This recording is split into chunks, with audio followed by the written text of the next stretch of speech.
only compliant with federal laws, but also trying to increase parental and caregiver involvement. Can I put you on the spot here, Dr. Chen? I think as a district that receives Title I funding and has identified Title I schools, this is a requirement that this policy is a district policy and it's reviewed annually. And basically what it outlines is our commitment to help our schools build capacity in terms of how to build relationships with families, how to help families become active partners in decision making, as well as become active partners in the education of their children.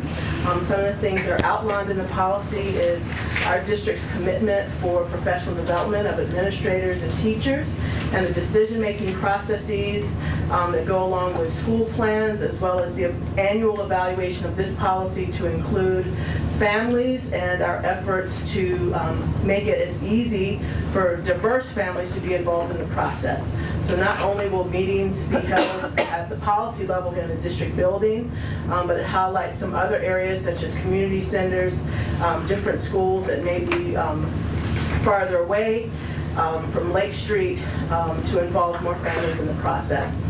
So it highlights some of the groups that we currently work with, such as the Village of Ithaca, EILC, IPEI, and becoming real partners with diverse community agencies and nonprofits, really to give parents and families and caregivers the support that they need to be active partners in their children's education. There's a questions, comments? There's a couple of changes and or questions I had to the policy recommendations. The first would be in the second paragraph. The first full sentence says, "This policy exists to better ensure." I'm wondering if we didn't prefer language to something similar to, "This policy exists to ensure that all CSD schools, including schools identified for Title I funds." In other words, I'm trying to, and I'm asking Dr. Jowell this as well, if we consider these to be best practices, the assumption would be that all of our schools would be doing this, while the policy, because it's a required policy for federal law, must also speak to Title I fund schools as well. So does the language, can I read that language part to you again? Right, that this policy exists to ensure that all ICSD schools, including all schools identified for Title I funds, develop a school improvement plan. Does that? It does speak to our commitment as a district, whether some schools are identified for Title I or not, in terms of our commitment to involve all families. But it specifically talks about the mandates of what we must do with the identified Title I schools. So although it is a goal that all schools, we work to have good professional development for the staff as well as administrators, it does highlight what some of those mandates are in terms of the decision-making processes of parents whose children attend Title I schools must be involved in certain types of decision-making committees that may not be a requirement of non-Title I schools. Understood. And then there seems to be two places where we repeat information, and that may be what we want to do, but in the bottom of page 1, we talk about the services we provide, particularly for non-native English speakers and or hearing impaired parents. We also make that same reference under the bullet points, either on page 3 or page 4. On page 4, there's this very similar statement. It may be fine to repeat it multiple times just to make sure people understand what's taking place, but that's something I just caught last evening.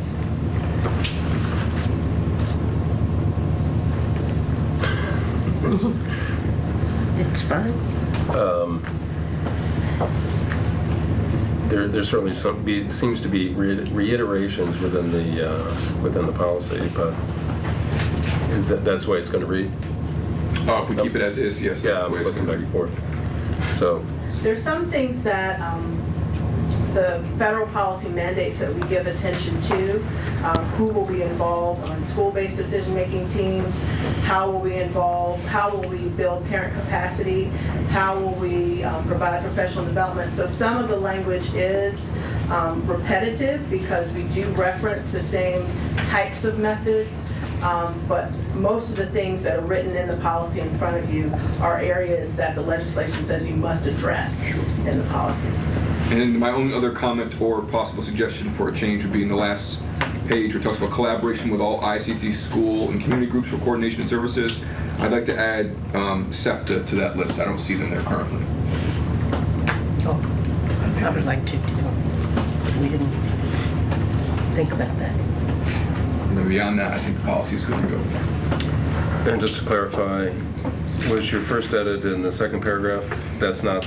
It was taken care of by Dr. Jow. I think part of the issue, one of my questions were, is the law mandating particular language? And the answer is yes. Right, just want to be clear. I So got lost. no change. Okay. Can we put SEPTA in without a motion? Without objection. Hmm? Go ahead.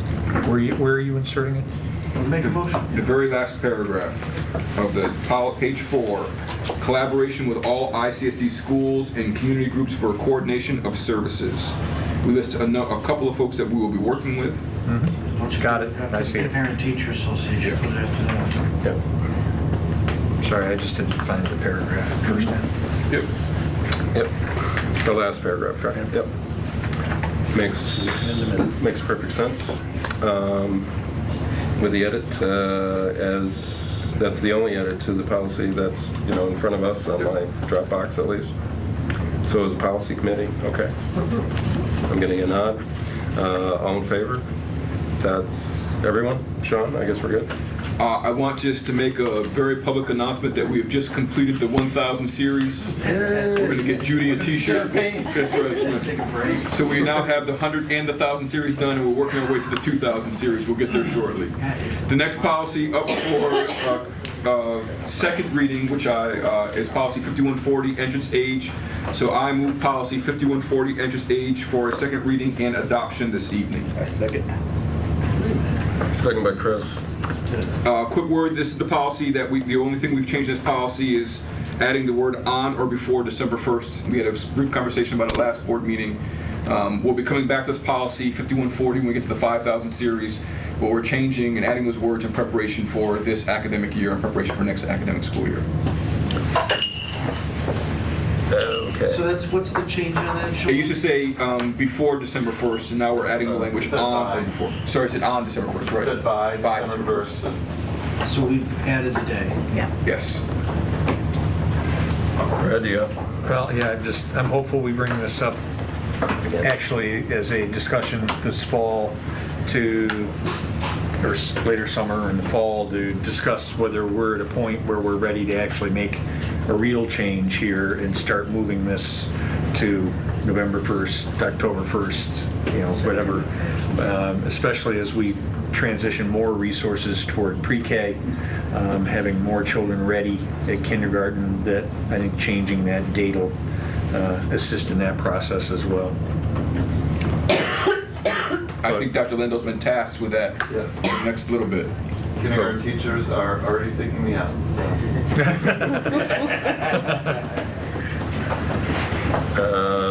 Okay.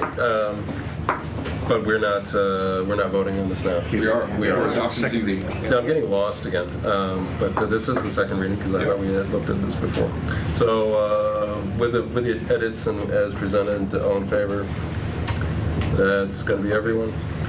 And we didn't have long to savor finishing the 1,000 series show. No, because we got more work to do. No rest for the weary here. I mean, it's. I think that's why I'm lost. But we're gonna go on to something with a 2 in it. We are. We're now working our way to the 2,000 series. We'll be coming to you in the next month and a half with the 2,000 and 3,000 series in some sort of sporadic fashion.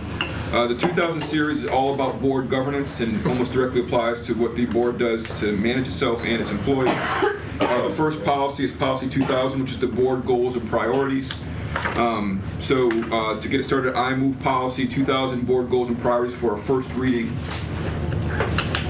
Second. Oh, there you go, Pat. Thank you. And I'll entertain questions. We had some conversation about what obviously is a goal and a priority. We've tried to identify what we considered to be partly from this boilerplate what the operational goals were of the district. We added one. No, we just changed language about. We took one out. We took one out, right. And then we added our current priorities that were adopted last reorganization meeting. Exactly. Okay. Why the prominence, focus on number 1 To identify, the goal, to identify the educational and technological needs. It just surprised me that we are technological. It's a very specific thing. We got that from NISBA. There was, And in fact, technological could be a subset of education. yeah. So I didn't know if there was a particular reason that this was added as a, And in fact, there was no conversation at our policy committee meeting about that word. And I don't know if this is the recommendation, Jay, but if you're recommending for us to delete it, it's something that, I I don't think we get I too think much it could be opposition. deleted.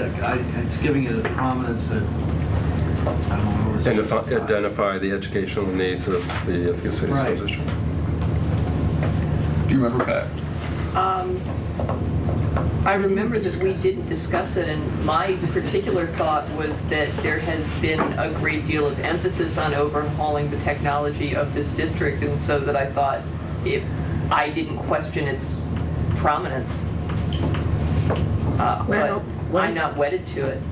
But it equates educational and technological as equal. And some would And I say don't that know they that- are. Well, So, but a simple solution for us just to focus on, we can make, I think that what I heard Jay say is that it could almost be assumed that the technological needs of the district are included or a subset of the educational needs. And so for simplicity's sake and for the sake of keeping the focus on what we're really trying to achieve, Right. maybe the number one should read to identify the educational needs of the ICSD. Yeah. And I think we're happy to make that change and come back to it at the policy committee will meet between now and the next board meeting to pass these on for a second reading as well, but that's the change we can easily make. Right. Technology is a tool. Got that. Additional questions, comments?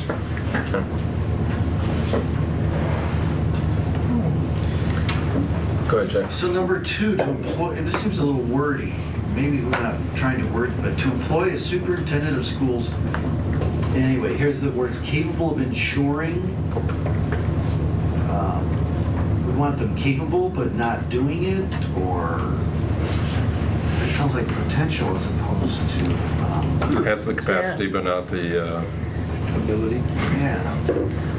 Yes. The district maintains. These are pretty much NISBA boilerplates, Yeah. the operational goals. It- Don't want to take ownership of this. I'm just kidding. Well, I'm just kidding. the sentence didn't bother me personally. I mean, we actually had, our debate was whether it should be district goals or district operational goals, and that's why we put in the priorities, because we felt those were more philosophical goals of what we wanted to accomplish, but we thought that there might be a reason to have operational goals, what concrete steps we would take in order to assure that the philosophical goals be met, and capable of ensuring that the district maintains its position as an outstanding school system. I thought that was a fine, broad mandate. But to Jay's point, it is a bit government speak. And that school personnel carry out the policies of the board with energy and dedication. That's a little, Wouldn't that be nice, though? well, I mean, it's a little Politburo stuff. I mean, you know, we will, well, anyway. I was pushing for a 5-year plan. I thought that, Exactly. I thought that number 2 was trying to make the point that the board hires a superintendent. Well, we want a certain kind of superintendent. We want a superintendent capable of ensuring that the district maintain its excellence. This is part of the conversation that we had at the policy committee meeting. This is one that's required in a local policy, or excuse me, it's a notice in a local policy, it's not required. So there's even some dialogue, do we even need to say to the community what the operational goals are? These are not the duties of the board, right? These are in theory the operational goals of the board. So in the board's operations, what goals does it seek to achieve is sort of how it was coming across, and that was some of the dialogue we spent. The language, yeah, I'm not a fan of most of the language and any of the boilerplate policies we get from this, but sometimes we do much more wordsmithing than others. Sometimes we leave it because, goals are in essence to be lofty. That's the conversation we did have was, is it a lofty goal or an ideal as opposed to something that's concrete? But again, these are all things that if the recommendation is that the policy committee go back and take a look at that second bullet point, that's happily what the policy committee will do. Or all the bullet points. Go ahead, Seth. Yeah, I don't think this is the place to have this discussion about these words, and I'd recommend that we go back, and I might even attend the policy meeting, and because it's awkward, it's long, it's.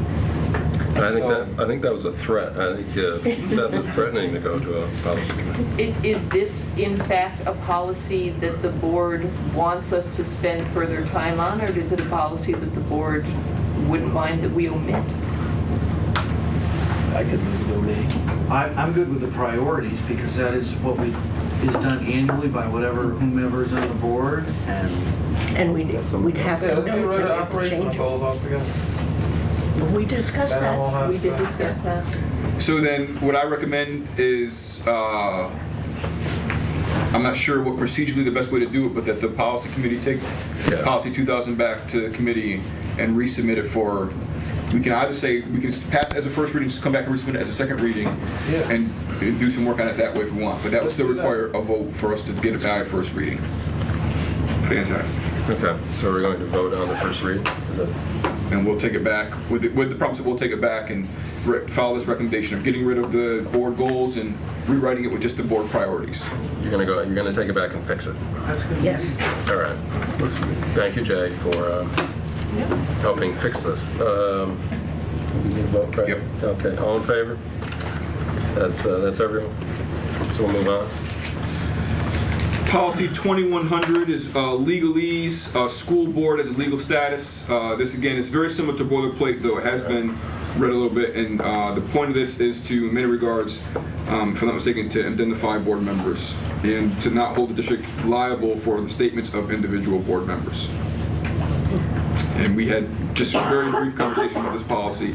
It is also a local notice policy, not required, and you can find the boilerplate information right there. Was it seconded?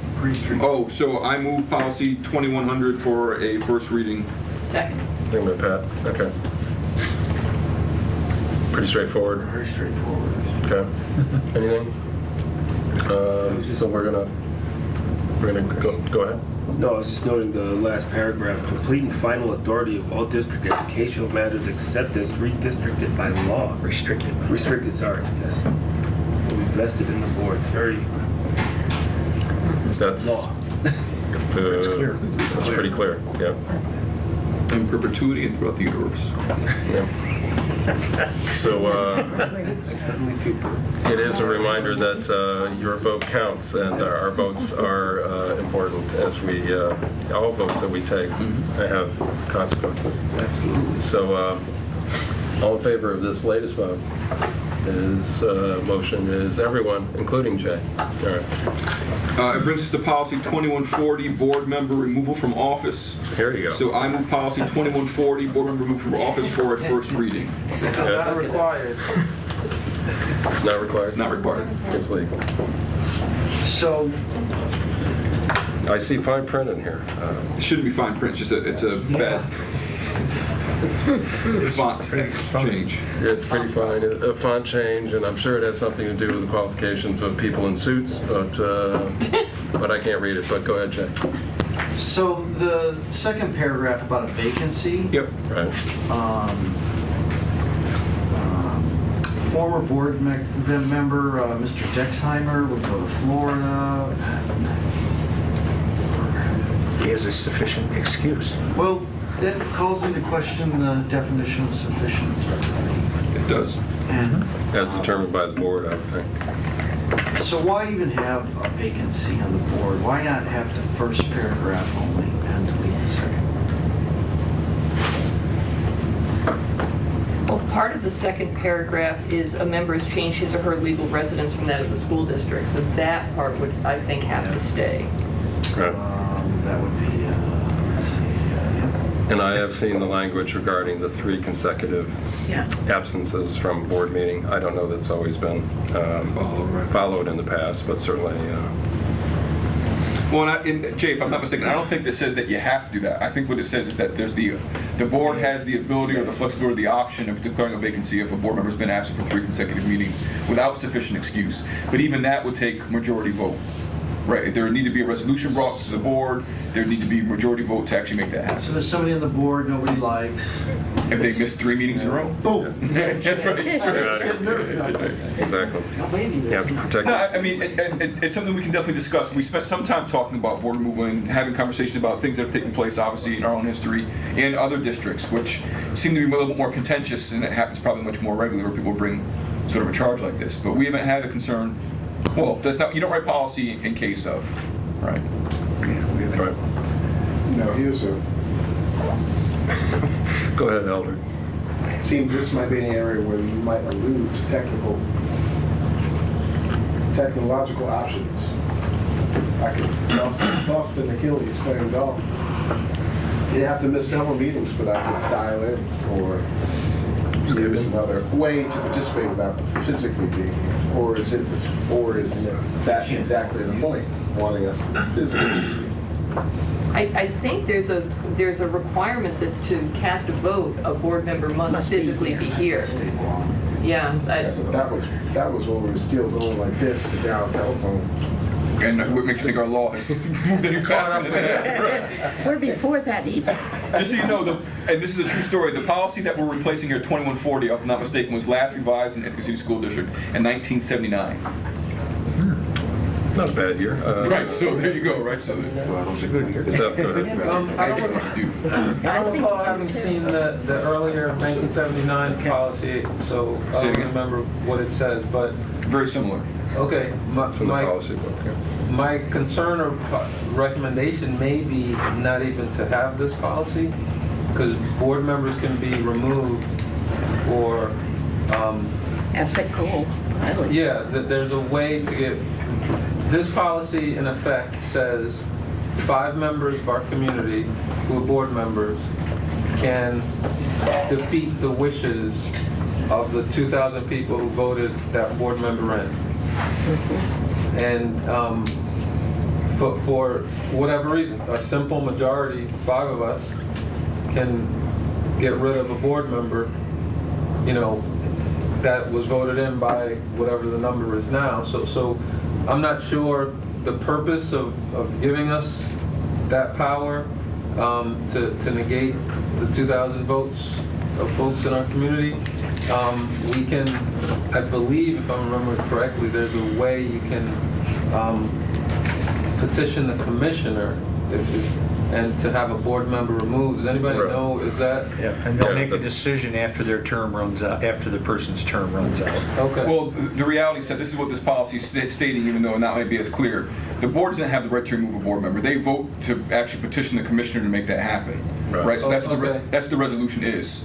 There you Right, go. but so the commissioner doesn't do that on his own. The commissioner only does it when the request comes from the board to remove a And board that's the member. majority Yeah. vote. Okay. And that Or goes- the regulation of the So it may not be, again, and this is almost straight boilerplate language, and partly it doesn't read well. We've been trying to find ways to make it clearer, so we can again do a little wordsmithing to make that part clear Yeah. about what the process is, right? That Yeah. it's not the board saying you're out and you're out. It doesn't work that way. Right, And that's why it says official misconduct, right? That that there's grounds by which a board member can be removed and once you set up your resolution. Because I'm always hesitant to take away the right of this large group of voters and not that will happen here, but just, it's something that we should think about. So we can go back through and have additional conversation with council about what may be the best way to indicate the steps in the simplest, most clearest language possible. And to follow up with Sean's statement, a few individuals on the board cannot go to the commissioner. The board can only act as the board. Individual board members cannot act on behalf of, that goes to the other policy that's in here. So it has to be a collective board action, but it's up to the Commissioner of Education to make a final determination. And actually, this is one of those policies that I was wondering if, even internally, if we wanted to have some conversation about what a supermajority would look like. Right, that seems a pretty serious decision for the very reasons you're talking about. That should we require ourselves to a higher, or hold ourselves to a higher standard, that if we're thinking about removing someone, that we require a supermajority vote, as opposed to a simple majority vote. And that, I always want an added protective as well, to make sure this is really something that needs to be addressed as opposed to personality driven, and it still could be that way as well, right? But it adds another vote to the tally. And I don't even know if that's something we can do or should do. It's something I was thinking about just the other day, but we can investigate a little more if we For choose. us, that would be 5. Six. Probably. Well, the person you kind of boot. Still, oh, that's an interesting question. Yeah, sure, they would just throw on the board. I think you still need 6. You need 6 out of, if you're going to go to a supermajority. That's right. You'd go to 2/3, you Yeah. go to 6. But it was always be, 6 out of the Out of 9. the 9. 6 out of 9. you'd always be we are a 9-member Doesn't board. there's state law about that? I would think. Whether we can. Oh, yeah, I mean, I wouldn't do it without checking with the council. Yeah.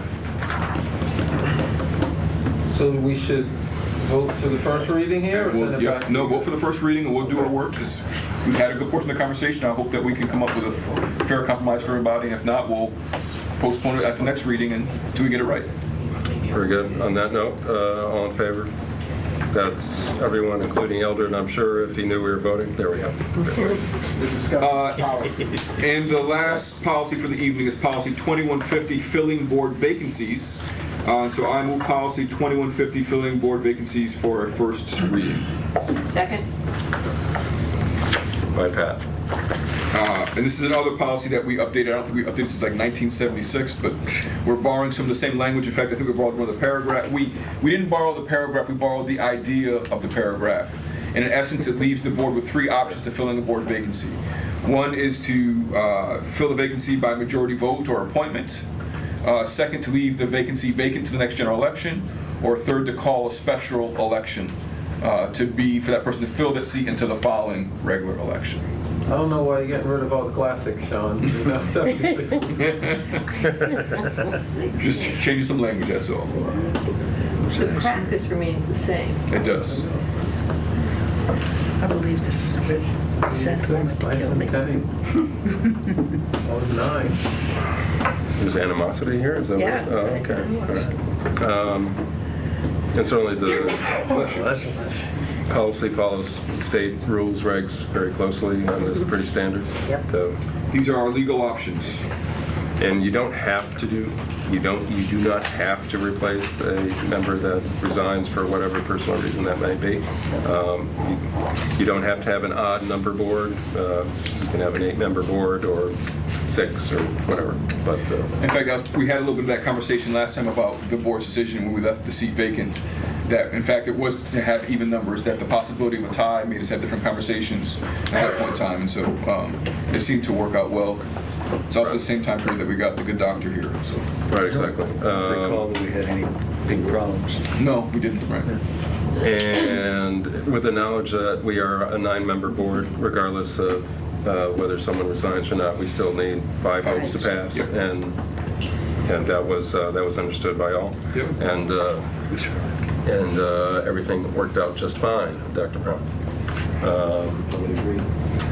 And I think we're good. Yes. Yep. Okay. Did we vote on this one? Not yet. I'm going to do it right now. All in favor? That's everyone. And then on to the Tatler resolution. I'll move the Tatler Guidelines resolution as printed in the agenda. Second. Second by Judy Max, and is anyone going to speak to this? Michael wishes. Ari and I will, yeah. Oh, very good. So first of all, I'd like to know what the 2009 guidelines are and how they differ from the 2005 ones. That would be helpful. Yeah, so I mean, what we were really hoping is, both Ari and I are on the current iteration of the editorial board, which is the Tatler's 120th, and Ari will be an editor next year. Unfortunately, our editor-in-chief is at an away game right now for baseball. He might be walking through the door any minute, I'm not sure. But, the guidelines, as we understand, were agreed on between a former principal, either Mr. Mills or Mr. Wilson, and the current iteration of that editorial board, which was in 2009. So we were just really hoping that there could be a conversation either between some of the board members or a designee of theirs. We weren't even aware of these 2009 guidelines.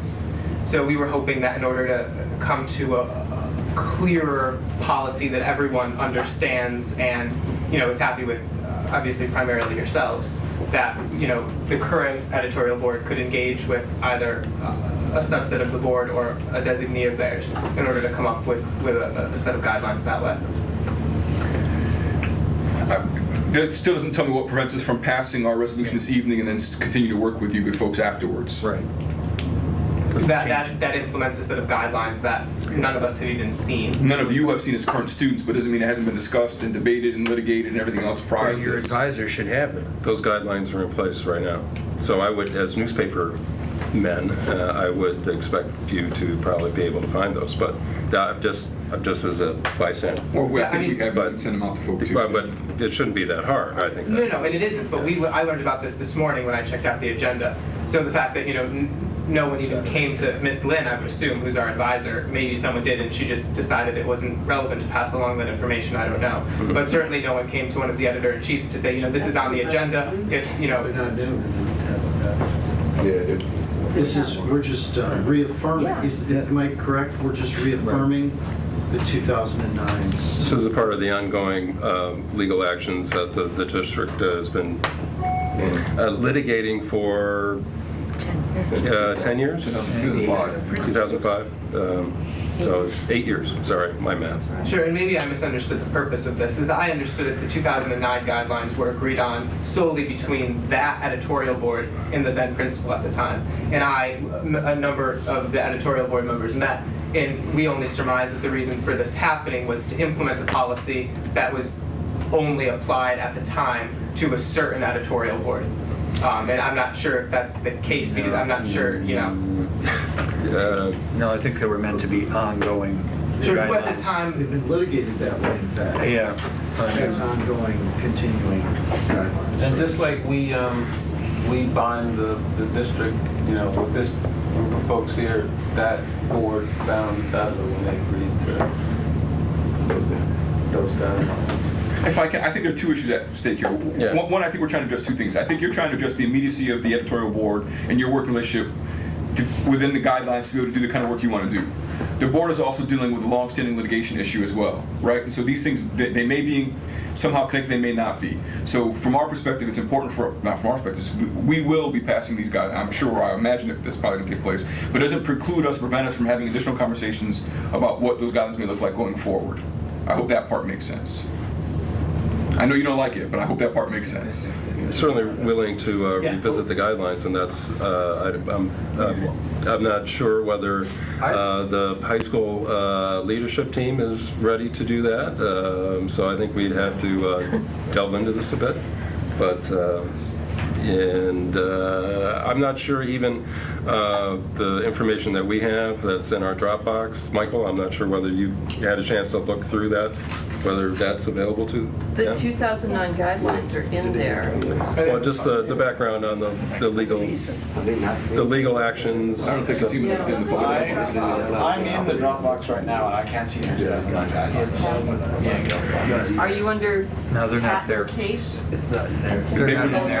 They would not be under Tatler case. Oh, okay. It's litigation, so it's not going to be there. Yeah. So that I'm clear, you've been operating under a set of guidelines, and you're saying that they have 2005 on them? right, so until we read the agenda, maybe what our advisor is aware of and what we are aware of are unfortunately two very different things. But none of the current editorial board members were aware that we were operating under any written guidelines or policy, which seems to indicate, some matter of lack of communication between either our advisor or us or administrators and our advisor.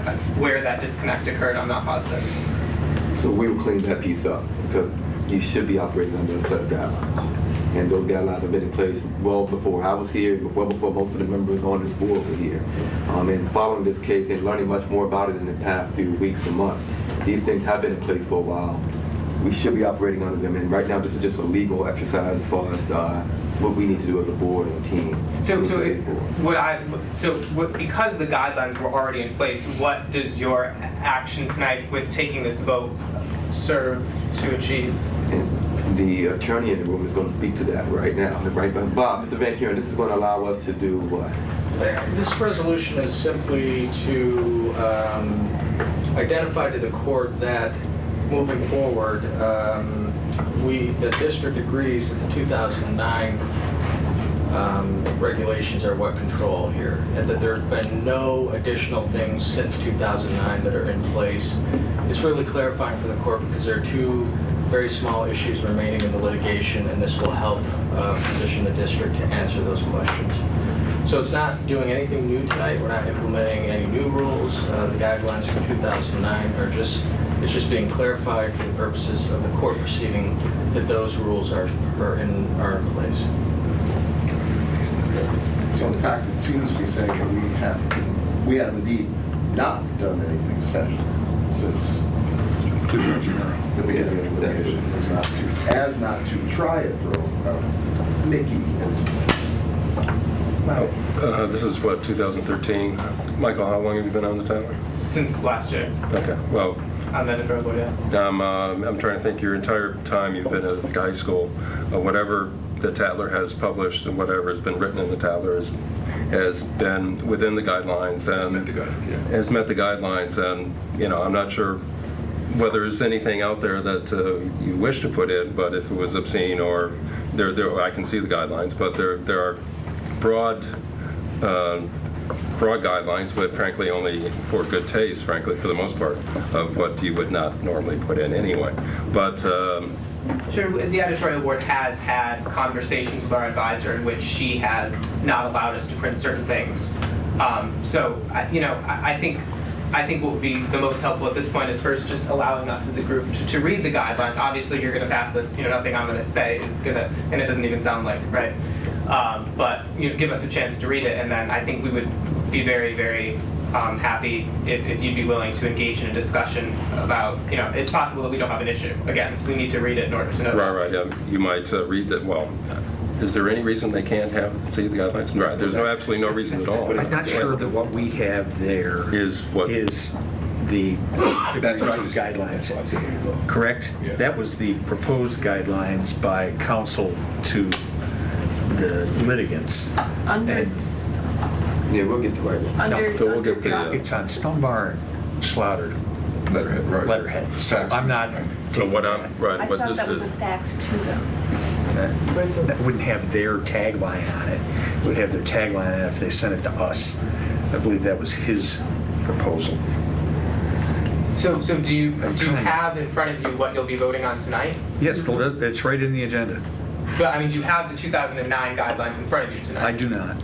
We're not voting on the 2009 guidelines. They're simply identifying for the court that the 2009 guidelines are still in full force and effect and have not That's been it. amended. So they're not voting on anything that already isn't in place. This is just a Confirmation. to identify the court that we're affirming that they're still in place to the court. I think that makes sense. Maybe. So Did anybody move these yet? I Move our did. resolution? I it's did. been moved. Second? It was moved and second, and we've been discussing. So we appreciate the persuasive arguments by the Tatler staff and editorial board. So I'm still not clear which version of the guidelines is the version. 2009. No, I mean, but of the 2009 versions, it's I'm looking at one guidelines, but those aren't the guidelines, Brad, or It's not clear to me. Yeah, that's part of the litigation. right? Whether That was that's part. That was. I'm reading that as to be something that was presented by the litigant. Okay.